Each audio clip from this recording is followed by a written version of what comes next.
Arratsaldeon denoi, ondo entzuten da, bai? Bale, berehala hasiko dugu hitzaldia, baina hasi aurretik kontu pare bat. Badakizue gaurko hitzaldiaren izena Elkano eta Ibarko armak dela. Ibartik Ibarrera hitzaldi zikloaren barruan kokatzen da hitzaldi hau ere. Beste hainbat hitzaldi egon dira, Hego Ibarrak antolatu du hitzaldi ziklo hau, Ibarko beste talde batzuk lankidetzarekin. Eta gaurko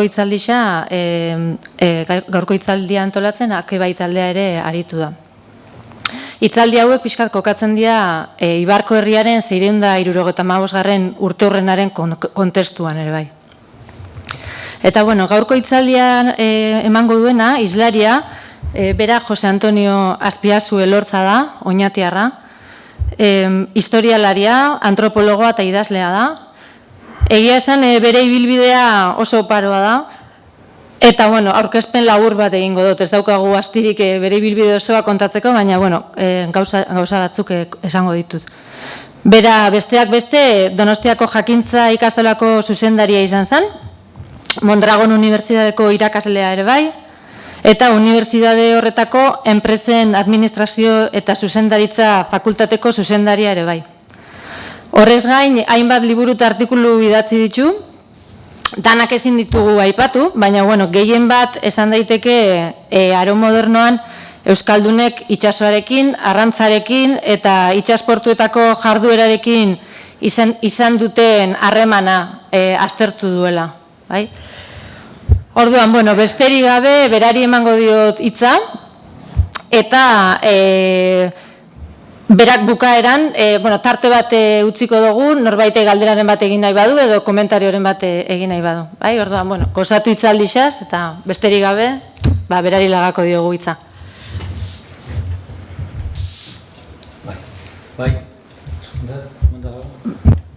Bai, mila esker, Jone, mila esker den hori, etortzearen, eta gonbidapenagatik ona etortzeko, aspaldian Ibarren ere ondanekoa, baina aspalditxoan, bai, garbai batean gehiago hurbiltzen itzan lanagatik eta horrela.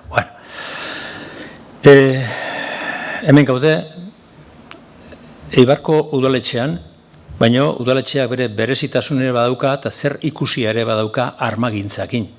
Ze hemen azpian, egon zen erregetxe, izeneko etxe bat, eta bazeukan zer ikusirik armagintzako tratuakin, eta horrekin. Plaentxin sola luzen zegoen bezala, erregetxea, baino garrantzia ondiokoa, han zebitzen zerak, eldio eta olako behedoreak edo begiraleak armagintza kontua aztertzen zutenak, eta hemen ere bai, bere neurrian. Nonbait hemen ere beste gauz bat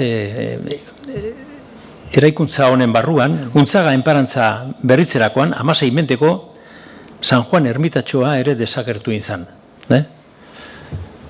Gauzak batzutan desagertu zen dira alabearrez, ez da, baina edo behar da kontzientziarik esortako, baina garaiakoak edan. Esan bezala, ez da lehen aldia Eibarren aurrean aurkitzen aizela. Joandan mendean, gauza hundia da, gauza mendean 1989an, hemen egonen, Isasi Eibartar merkatari ospetsuaren biografia inguruan idatzitako liburu aurkezpen, bera izenburua Un mercader en el reino de Felipe II, el eibarrez Martín López de Isasi. Horritzen naiz, aurkezpen egin da gero, eta ona etorri zen Isasiko markesa, Isasi izenakin eta haren ondorioko familikoak, eta gero bisita baten genuen, eta bisita horien tartean joan ginen armagintza taller batera.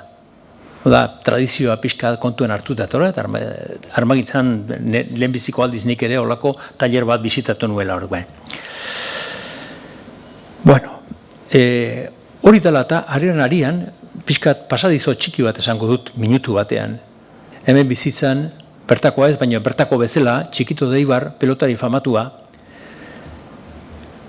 oso laguna zen Julian Gaiarrekin, zerako erronkariko abeslariakin, tenoreakin famatu, eta oso laguna, eta jute zen, eta bera ere ona etorri zen. Eta ona etorri zenean, izugarrizko festak egin ziren Eibarren. Eta gero, bisita iterakoan, bi taller bizitatu zituzten, bata Zuloagana eta bestea Orbea armagintza tailerra edo fabrika entzuten. Orduan pixka tradizioari jarraituta, Bueno, liburu atal batean, Isasi ekintzen artean, hau aipatu nuen, horako titulu bat jarri nuen, Servicio Real y Transporte de Armas. Zergatik, honeko esango izuet. Gran parte de la industria vasca se apoyaba en la fabricación de armas, tanto blancas como de fuego, y su porvenir estaba muy vinculado al de la economía vasca. La villa de Eibar y su más insigne mercader, Martín López de Isasi, jugó un papel relevante en estas tareas, sobre todo en lo tocante al transporte del armamento a los lugares de destino. Claro, garai hartan, beti borrokan zeuden, Inglaterrakin, Frantziakin, eta orduan, itxasontzi batean arma kopuru pilo bat, haundi bat sartuta, itxasoz zijoala piratak edo korsarioak hori harrapatzen bazuten, hori zan armak arerioari, kontrarioari entregatzea bezala, eta orduan kontuz ibili behar zen. Eta Isasi zeuzkan itxasontzi oso importanteak, oso haundiak, eta oso erregean adetik, eta oso onartua zegoen beren ekintza. Abait. Bueno, garai hartan ere zerbait ikutu nuen armagintzari buruz, baina gutxi, oraindik betik ikasten jartzen dugu, eta pixkat ustez bentzat hobetzen. Urte berdinean, gertatutan euken ja liburu bat, El acero de Mondragón en la época de Garibay. Garibay, Isasi, hemen garai hartan izena handiko personak gertatu ziren. Eta hor, nolabait, agertzen da nola erregeak bialdu zituela honea, aleman eta ingeleseko teknikariak, armagintzan teknikariak, arrasatek soinu handuko markak zituen, batez ere espatak eta olakoak, altzairuzkoak, eta orduan horri zelata, nolabait arrasate oso ezaguna zen, oso ezaguna zen, gauz bat esango dugu behin. Erregeak agintzen zuen eskopeta, garai hartako mosketeak eta arkautzak eta haren giltza, hau da, inumentorik nolabait garrantzitsuena egiteko, derrigorrez zein behar zela altzairua edo arrasateko altzairuakin, que sea del buen acero de Mondragón, esaten zuen, derrigorrezkoa zen, oso ona zelako altzairua, oso gogorra, eta hala ere erabilkorra. Eta, hango udalaitzeko raia atatzeran da, udalaitz azpitik eta hartako, mena, raia hori oso garrantzitsua zen, oso erresa gaina guai.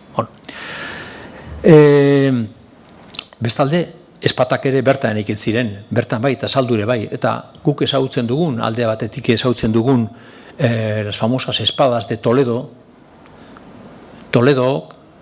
oso adorno politiak jarri justen, eta izena ere bai, marketing esaten dena gaur egun saldu, baina espatak eta altzairua hemengoa zen, arrasatekoa zen. Orduan garrantzi, kontu sartu da olekin ere. Eta garai hartan, 16. mendean, Inglaterran adibidez, espata mota batzuk, hemengo altzairuak inindakoak, izen berezia zeukaten Bilbo espatak. Eta Shakespeare berak ere aipatzen ditu, olako espata horiek, jerokoak. Kontun hartu orduan, pixkat hemengo armagintza ere mundu guztian, garai hartako mundua guretzako, Europa eta orduan Ameriketa, eta Elkanoren bitartez, baina mundua batez ere Europa zen guretzako. Bilbo izenekoak, eta horrekoak. Arrasateko acero en la época de Garibay, horren aurretik ere ibili nintzen zerbait, beste liburu bat egin nuen Picas Vascas en Flandes, Historia de Armas de Euskal Herria, eta han ere gauzak oso importanteak, rekautzak eta mosketeak era bai, baina ez nituen aipatzen, baina ez bakarrinik, ez nuen aipatzen kainoiak eta olakoak. Kainoiak edo bombardak eta olakoak. Denpora emanka dugu gitzeko. Eta orduan, geroago agertu izan dira olakoak. Baina garai hartan ondiok ez duen, eta tesi egiterakoan, 98an presentatu nuen, ura ere, bai, armagintza ere, aztertu nuen. Baina ez nuen topatu, orduenik ere, kainoiak eta olen kontuak. Olako ez nintuen topatu. Poliki, arbaitan. Zandakoa, armagintzaren historia, egin batean, oraindik egitaka dago, poliki gure puntua jartzen dugu, baina oraindik gauzak, esan dugu duen bezala, aztertzeko ere badaude. Urteak pasa ala, Eibarrek bere tokia eta arrakasta, eta nolako arrakasta gainera, lortu du batez ere Elkanoren inguruan eta Elkanoren bidaia dela eta, naiz eta gauzak oso zehatzak ere ez badakigu, asmatu genezake Eibarrek hor zer ikusi handia izan zuela. Garai hartan izan zuen bezala. Alde batetik, hau esan behar da baita ere, dokumentu berriak agertu dira. Lehenko dokumentuak hemengoak adibidez protokolokoak eta, osea, negozioetakoak eta, nahiko sakabanatuta zeuden eta bildu gabe eta gotxa batzuk Eibar Bergaran eta beste batzuk Benunai eta orain ja berriak eta nolabait zalantzarik gabe aztertzeko moduen dago eta hori ere lagungarria izan da. Baina garai hartan zegoenakin ibili ginen eta holakoa. Bueno, armaren historiaren inguruan, armaren historiaren historia, hau da, historiografia deitzen dena, zer esan da, historiagileak eta kontuen hartu dute, aipatu dute hemengo armagintza eta olea? Bueno, bai, esan genezake, baina ez oso sakon. 17. mendean, Isasti, historiagile famatua, historia gaitzen, la provincia de Guipúzcoa abunda en todo género de armas cuando entre las gentes se usan. Baina lehen patu bezala, suzko armaen kontua aipatzen du, baina kainoiak, lombardak eta hori aipatu ez. Ez da aipatu ere, nomait dokumentazioa zen hain erresa ikusteko. Zergatik ez? Bueno, orain dela pare bat urte, Santelmon eratu ziren hitzaldi batzuk, Elkanori buruz eta horrela. Eta han agertu zen Dueñas, izeneko ikerlari ospetsu bat, oso armagintzan eta oso ospetsua dena, eta hau esan zigun. Bueno, oraindik kainoi kontuak eta ez dakigu, baina esan zigun, Euskaldunak hain armagile onak izan da, segurazki berak ere, seguru, hemengo armak handiak ere, kainoiak, armak eta egingo zituzten, baina horri buruz ez dakigu. Orain, pixkat, Javier Elorza eta biok indugun lanakin, pixkat gehiago ezagutzen da, Eibarrekoa eta Elkanoren ingurukoa. Horren inguruan, behira, antzerakoa, Casariego beste historiagile batek, esaten duen, el Centro Vasco de Armas superó a los demás en la península. Baskonia contaba con una gran tradición metalúrgica, ricas venas de excelente hierro, de acero, esto es a tener, bosques para el combustible y corrientes para los motores hidráulicos. Sobre estos ingredientes, los reyes católicos fomentaron con certera política social ser recámara y sala de armas de toda España, a tener fábricas que deben ser envidiadas en Europa. Historia que llevatek hori esan da, Europa nere hemengo armagintza, eta esango du gainera zergatik. Bueno, armagintza inguruko berriak. Orain ostera, beste itxura bateko ikuspegi bat zabaldu da gure begi aurrean ikerketa berri honekin. Arma erraldoiak, esan bezala, batez ere bombardak protagonista bilakatu dira. Badakigu, Elkano, buelta eman da gero, Sanlukarrera iritsi zanean, berak ekarri zituen tartean, 3 bombarda ekarri zituela. Ez dakigu nungoak izan, Eibartarroak, ez dakigu, baina 3 bombarda ekarri zituela, armagintzak eta bai. Eta gero, baita ere, Molukaseko bidaia, 3 urte lehenago, iritsi baino 3 urte lehenago, nolabait moldatu zutenean,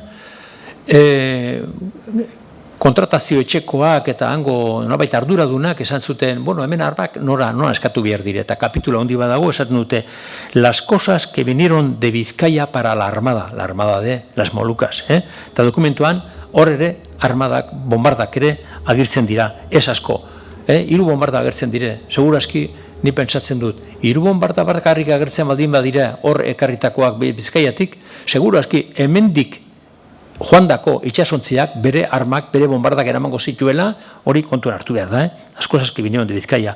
Kainoi txikia pai, bersoak esan direa, kainoi txikiak, 58 bat, zekastien. Baina, arma handia ez dutu apenas aipatzen. Nire musumoa da, hemengo bombardak erama zituztela barkoetan, barkoak kontua, holaxe gertatzen zelako. Zer ziren bada, aipatatuak bombarda horiek, ze berezitazu zaukaten, handiak izateko, nola zeuden eginda. Arkautzen eta Mosketearen kaina,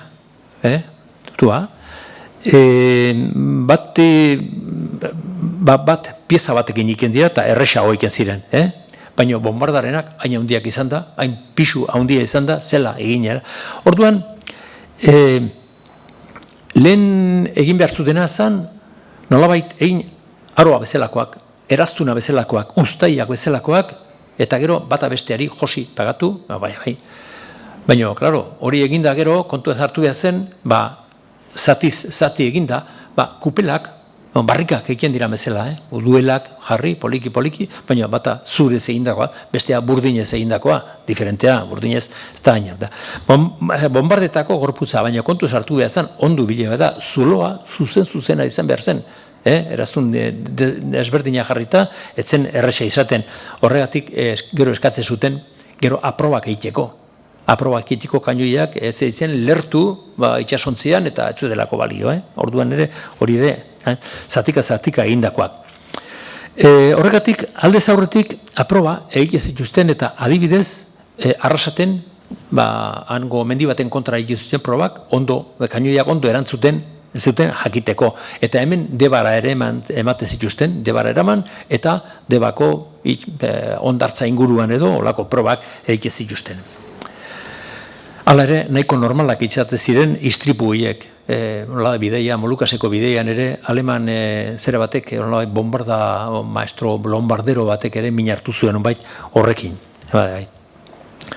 Eta esan, eta kuriosoa da, Molukaseko bideian Euskaldun pila bat agertzen da, baina lombardero edo bombardero erik ez da agertzen.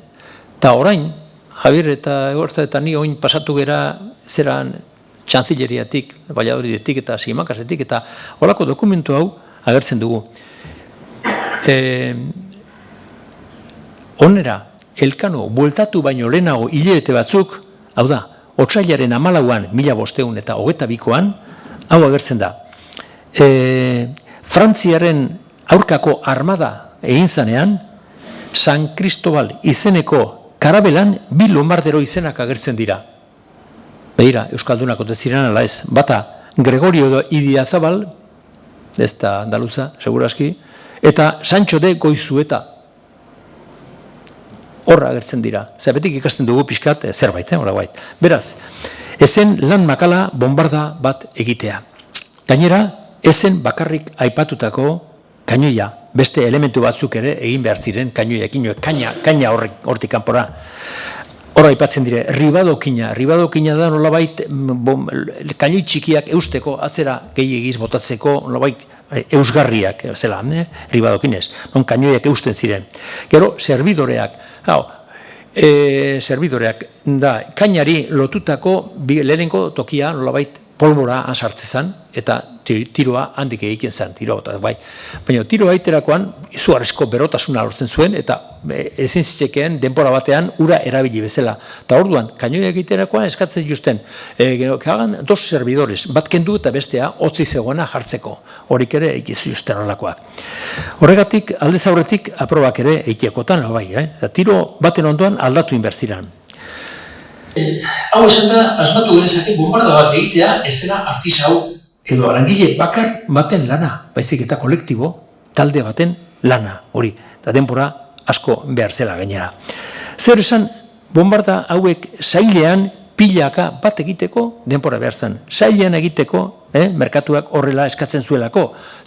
Klaro, klientea zeukan arrazoia, klienteak egin eskabideak, adibidez du, que sea de longor de 4 varas cada una y con 2 servidores cada pieza. Eta beste batzea eskatzen dut, ez era neurri desberdikoa. Con ribadoquines de fierro fundido. Edo bestean, del grandor, medida, peso, calidad, mesura que les dieron. Ematen dute, eskema bat, papel bat, dibujo bat, ez esan, olakoa nahi dugu itea. Eta hemengo artistak, ingenieroak, garai hartako ingenieroak, horra moldatu behar ziren. Eta gero, esaten dute azkenengo baldintza bezala, todas ellas probadas. No me traigáis a mí para que reviente de golpe, todas ellas probadas. Panorama hau ikusita, bombarda egiteko hau ikusita, ondorio hauek eta genitzake. Eskaera zehatz horiek egiteko Eibarren burnigintzan jende askok egitezuela lana. egonian galdetu ziaten ia hau armagintza ea monokultibo edo lan bakarra otezan eta bakarra bai nahikoa ara gainera. Gero zurginak, kureinak itekota, kureinak edo zurezko giltzan inguruko tresnak egurrezkoa, hori bai, garraioak ere oso garrantzitsua ziren, adibidez, altzolara eramateko, gero ala edo gailupakin eta gero itxasontzira eramateko. Arotzak edo ferroiak, arotzak ez dakit naparritza da, eman arotzak zera burnia laintzen dutenak, eta zurginak arotzak gure arotzak, ez da, ekoizten ditunak. Maisu armagileak berak, gara hartako ingenieroak esan, esperientzia handikoak, maisu handiak. Eta hortarako materialak erosi, langile ordendu, erosleekin harremanetan finkatu, hau da, enpresa handi baten adituak zirenak agertu behar ziren, nahi eta nahi ez, hori, enpresa hori eramateko. Eroslea berri zalako batean izaten bazen, izan zen bezala el serenísimo rey de Inglaterra, klientea, orduan ez zegoen bromarik, bestelar ez, baina orduan, baldin bada, orduan erantzunkizuna, nolabait bere sona, bere fama mantentzeko handik bada. Baina eibartarrek tinko bere izena mantentzen eta munduan zabaltzen orain direla 500 urte. Tradizioa eta lehenago, noski, oso importanteak ba. Eskaerak, 100 orako alekoak, bombardakoak izan ezkero, horrek esan nahi du, komunitate dena, komunitate gehiena, hortan zebilela lanean, eta denen beharrak zeukatela gainera, zandakoak, bermatzeko. Orain, teorian jarri dugu pixkat, armak eta zer diren. Bueno, eta esandakoa bermatzeko, pixkari fundamentua emateko, agiri edo dokumentuak bai, hori esaten duena, hona aipatuko ditu banaka batzukola gaitu. Gutxi gora bera, kronologikok izango ditut. 15. menden erdialdean. Gasteizko merkatariak, nabait eskaera bat iken dute, edo kexu bat iken dute, esanaz, Deba ibaian, altzolatik Deba bidaian, zera merkatariak ere bera interesatu zeuden, artilea eramateko, sakuak eta eramateko, eta bere merkatiak eroteko, edo ekartzeko, arraina eta horrela, tasatiruten. Eta halako baten esaten dutue, altzola eta bere dibideetan bombardak eramaten ziterala. Hau da, itxasoa eramateko, azkenengo bidean, altzolatik, Debar arte, bombardak eramaten zituztela, eta berak ere bazutela eskubidean nolabait hori erabiltzeko. Garai berdina, 1951 Oñatiko Gebara konteak eta bere zerbitzariak parte hartu zuten Arrasateren erreketan. Erreketan, eta han zegoen zaldibarko etxe batetik, botatzi justen suak eta alakoak, eta bombak eta alakoak. Eta Arrasate errezutenan herriari eraso ziten. Eta erabiltzeko armak hau ez ziren, berak ez da dokumentua gertean. Truenos dira, bukainoiak era, kulebrinas el lombardas. Orduan, 15. mende erdialdera, horreik betzen zeten. Pasagitezen 16. mende hasiera arte, gure elkanon ingurukoak. 1509 Sevillako kontratazio etxeko diru arduradunak zeraman kontu liburuetan Ameriketara eramateko arloan hau agertzen du. 12 lombardas compradas a Juan de Isasi, vecino de Eibar. 6 de ellas con ribadoquines de fierro fundido, sin servidores, y otras 6 con sus cureñas de palo de longor de 4 varas de medir cada una y con 2 servidores. Hau da, kainoiak ez ziren metro batekoak, 3 metro eta erdi ingurukoak, eta epixua hartu batzuten, eta ez da erresa eta broma egitea. Urte batzu, 5 urte beranduago, 1514 Hego Ameriketarako Castilla del Oro provintziako eramateko Gipuzkoan eta Bizkaian erosketa egin zituen, baita ere, erregearen, mendekoak eta ministroak eta bertan, ohartuko gara ez bakarrik armagintzan, edozein tresna egiteko zirela bestean tartean, eibartarrek. Eta ipatu gutxi egingot, bestela denbora pasatuko zaigu. Se llevaron 160 azadones han lan aiteko, los 125 de pico, 35 llanos. Llevados a Alzola, puestos en Alzola, de Martín Sánchez de Ibarra, vecino de Eibar, el 22 de junio de 1513. bereziki. 150 azadones, 150 de 5 llanos, diferente a otro, Domingo de Celaya, vecino de Eibar, el mismo día, jartzen du, señalea, jartzen du, eskribo jartzen duela. 21 de junio, Domingo de Urquizu, vecino de Eibar, 355 hachas diferenteak, terciadas diferenteak, tamaño desberdinekoak. Eta compráronse a Rodrigo de Urquizu, Eibartarra urebe, 106 hachas pequeñas y mayores, puestas también en Alzola. Gero, de Juan Pérez de Urquizu, vecino de Eibar, 100 azuelas de cabestro encadenadas y sus cabos de madera, egurrezkoak, unas llanas y otras canaladas. Eta gero, de Juan Celaya y Pedro Celaya, vecinos de Eibar, 900 almokafres dira eskardaderak, nolabait pixkate lurra mugitzeko eta landarak sartzeko eta horrelako kontuak. Eta puestas en Alzola esan edu, hemengoak armagile bakarrik ez, burni kontuan danak artista bat zirela eta izugarrezko abilidea zeukatela. Gero, urte berdinean esaten dutu, a Domingo de Orbea, vecino de Eibar, se traen 200 pikas son lantzak, horre Velázquezen kuadrotan agertzen dira lantzaz, horako dira, baina Velázquez lantza behiek editzen zizkio oso motzak. Nomai kuadro egiteko oso luzea ziren eta moztu dizituen. Baina ziren 5 metrotik gorako lantzak. Zerakin, lizarrakin egindakoak. Eta gero kutxila edo labana jartzuten puntan, koroia, lotzeko eta horrelakoak. Beraz, batzuen tartean, Eibartarrak Urkizu, Ibarra, Zelaia, Orbea, Eibartarrak, tresnak hilere, bai. 1519 urtean, Solaluzeko Martin de Bagozkoitia, arma saltzailea Lope de Vitorita, zelako eskopeta erosleara bateri negozioak izuten. Baina negozioa nun bait, hau esandako Bagozkoiti hori, ez zegoen oso konforme berakin sinatutako zerakin, komodorakin. Eta garai hartan, badakigu, Eibar eta Solaluze oso batuta zeuden, gaur noskire bai, baina armen asuntoan lotura bat zegoen. Eta orduan baita ere agertzen dira bai. Hor agertzen dira gainera, Elio eta Eskalante eta horiek, Beedorria horiek, ministro antzekoak, erregearen ministroak esanen genezake, hemendekoan, gaztelakoak. Aipateteko hau ziontan, gauz pleito baten agertzen dira, testigantzak honek esaten du hau, testigo batek esaten du.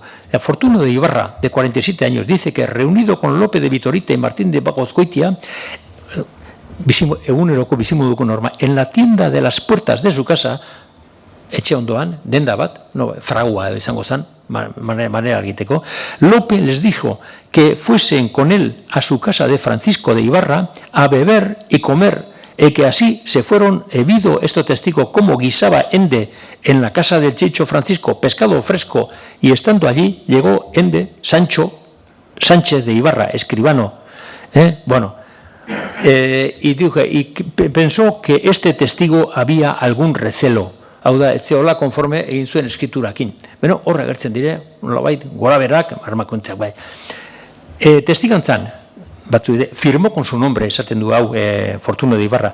Urrengoa, Joan Martínez de Isasi, hemengoak, adina eta 50 urtekoa, esatea, hizo una señal para firmar, urutxo batein da, ez egin jakingo, firmatzen ez egin jakingo, zeizenik ez, irakurtzen da idazten, Sancho de Arechua, Berroi urtekoa, dice que él fue a Plasencia con Picorica y Oroila y le dio algunas espingardas, kainoi txikiak edo kainako luzekoak. Juan Pérez de Ubilla, escribano de Eibar, de 35 años, bere emaztea talakoa bat, eta horrek esaten du, aipamen oso kuriosoa esanezko negozioa zibila oso ondo esaten du, que pluguiera a Dios que aquel día estuviera él con la pierna quebrada sin ir al otorgamiento. Hobe izango zuela garai hartan, berna buskatuta egotea eta ez joan nolabait sinatzera kontratua. Gero sinatutakoan pixkat atzera bota zuen kontuak. Eta gero agertzen da beste bat, oso kuriosoa gaina, Domingo de Orbea Astero, Eibarrekoa, vecino de Eibar de 32 años. Beraz, Eibarren ere armak, tresneri guztia, gainoiak eta bai, eta gero baita ere egiten ziren hori pika biek. Eta baserritarrak erabat mundu hortan sartuta.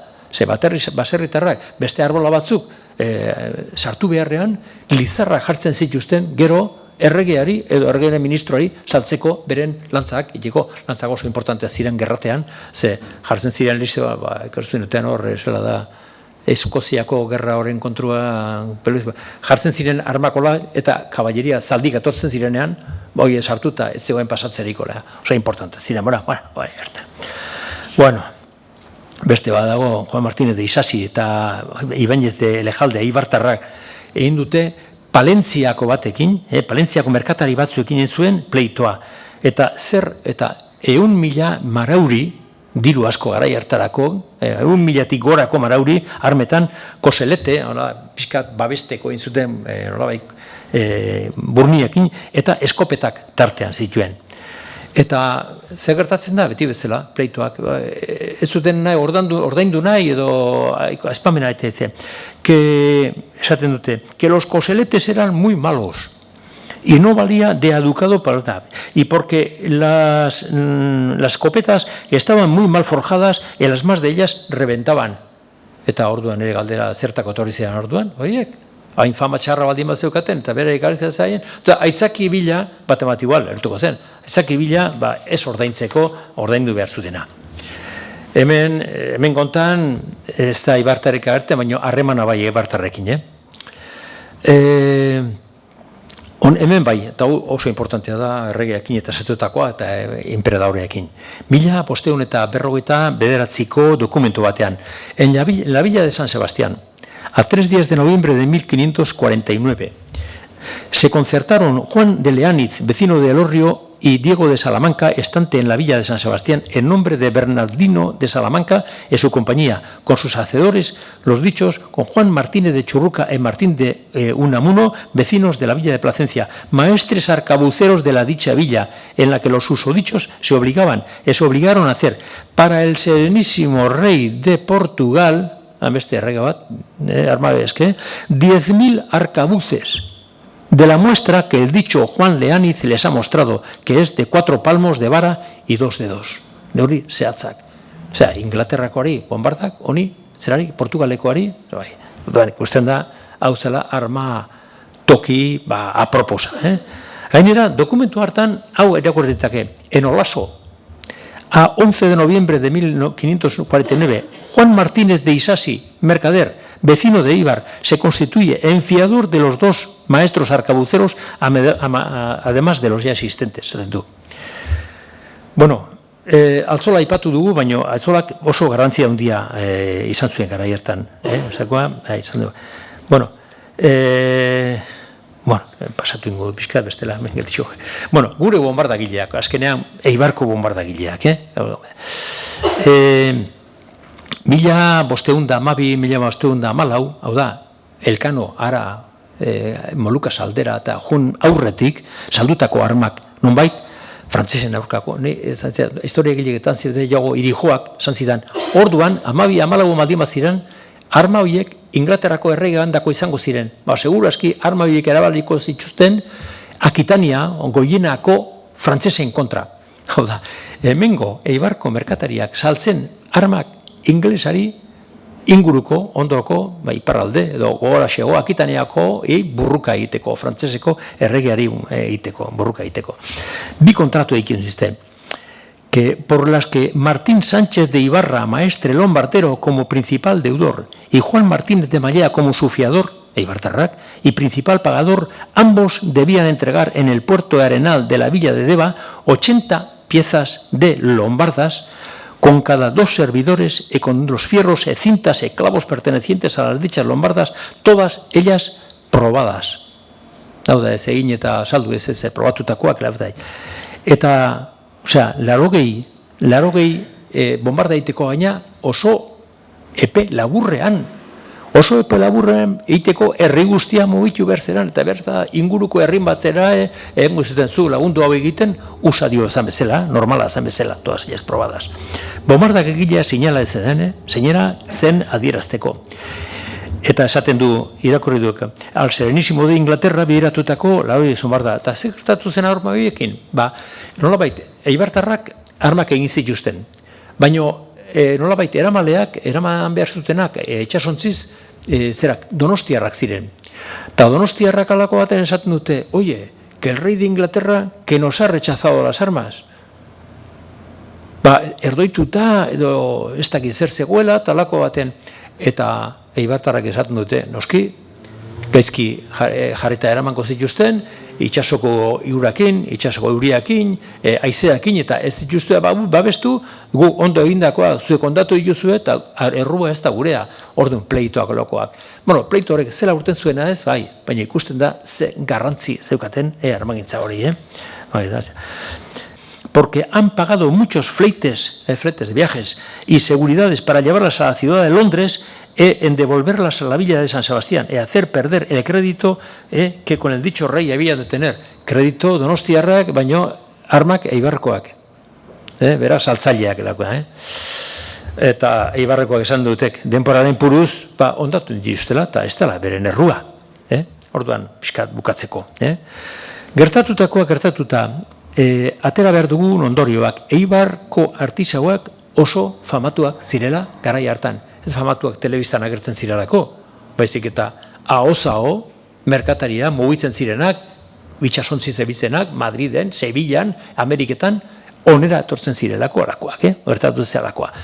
Armak eta eruka, esan du, lehenko monokultibo hori zegoen, begira, inguruak, ez da ateraldi edo soluzio eskasa menditartean, Eibar badakigu zer dan, adigu ez du, oinatik inator, oinatu pixkat, bailera zabala da, hau estu, hau da, menditartean. Eta, klaro, lurretik emaitza honik ez da, hemen industria izan da, hemengo inderra, izan da, hemengo, nolabait, diru iturria, hori izan da.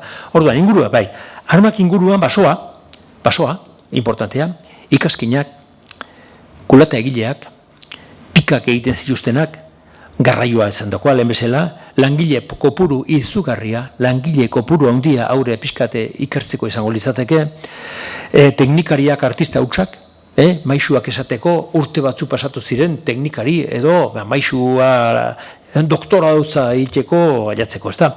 Pero, inbersoreak, dirua jartzen zutenak, ez du, diru asko behar zen olako dena egiteko, bankeroak, garai hartakoak, hori, monokultibo baino izen hobea hartu dukezake. Enplegu betea aberatsa. Eta garai hortako munduan sona izan zuen Eibarrek. Inglaterrako erregeari armak saldu, baita ere Portugaleko erregeari ere. Hemengo ohitura itsasontziak egiterakoan zen, itsasontziak egiterakoan hemengo armagileri eskatzen zieten. Bueno, zuekin alako lombardak, eta alako zerak arkauzak, alako bombardak, eta guk erosiko ditugu. Hau da, armatu, hori esaten da, armar, esaten da normalari behar dituztena jarri, baina behar zituztena jarri armak ere armar ziren. Eta orduan, armak ere jartzen zituzten, eta ona ziren. Orduan, hemendik joandeko gutxienez 3 itsasontzi zera, Sanlukarrera joantzeko 3 urte, mila bosteunda emeretzian, Maluko zera joateko, segura eski, hemengo itsasontziak armakin joango ziren, hemen inguruetan egindako armakin, beste ikertzeko beste modua dago, baina beste dago, beti zerbait ikasteko. Aztertu nahi duguna, zerbait berria, edo bestela, publikatu ere bai. Bueno, onera iritsi gara, ez dugu gehiago nolabait esan nahi, nik daukara punteak gehiena pasatuta, pasa, gainetik, bertako isasontzia, bertako marinelak, bertako arma, bertako teknikariak, denak onari begira, zerbait egin behar dima zen. Badago oraindik zer ikertu, baina hori, urrengorako utzi beharko dugu, eta horrekin nahikoa, pixkat ez naiz gehiago lusatuko, orduan galderak pixkate zalantzak erongo dire, eta orduan hortarako zen dut.